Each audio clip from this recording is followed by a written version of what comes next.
the man never imagined that simply by taking in several adventurers who had been kicked out of their teams, he would become the target of a coordinated vendetta from multiple factions, and watch helplessly as his painstakingly built restaurant was burned to the ground. Yet this time, Dennis chose not to act on impulse.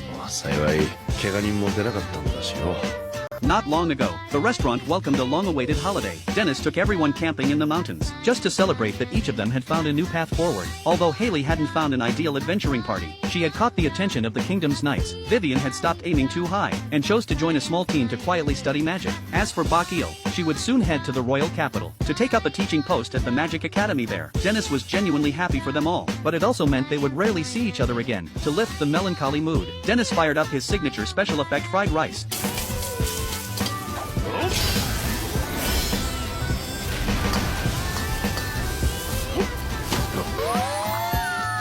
Just as everyone was about to dig in, the general store owner arrived with top-grade A5 Wagyu beef.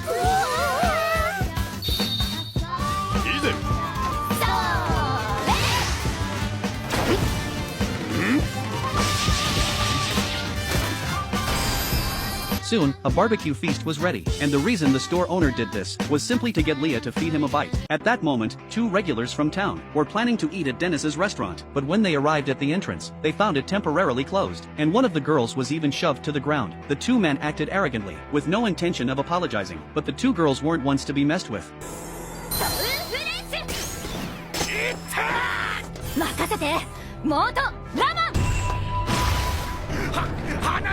Seeing the men fall in pain, the girls were finally satisfied, but at that moment, thick smoke began billowing from the restaurant behind them. Meanwhile, Dennis and the others finished their meal and returned to town. Seeing flames rising from the direction of the restaurant, Dennis immediately had a bad feeling, but by the time he rushed back to the diner, the fire was already out of control.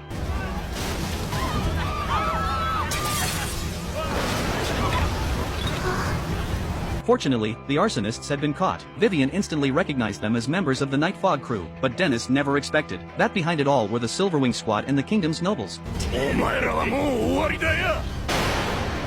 Once the fire was fully extinguished, the once cozy diner was completely unrecognizable. Faced with such devastation, everyone blamed themselves, thinking it was their fault Dennis got dragged into this, but Dennis remained unusually calm. He understood that the forces behind the arson were deeply entangled, and the Night Fog crew were merely the lowest level henchmen. Everyone said they wanted to join Dennis in seeking revenge, but Dennis firmly refused, though he was already a level 99 adventurer.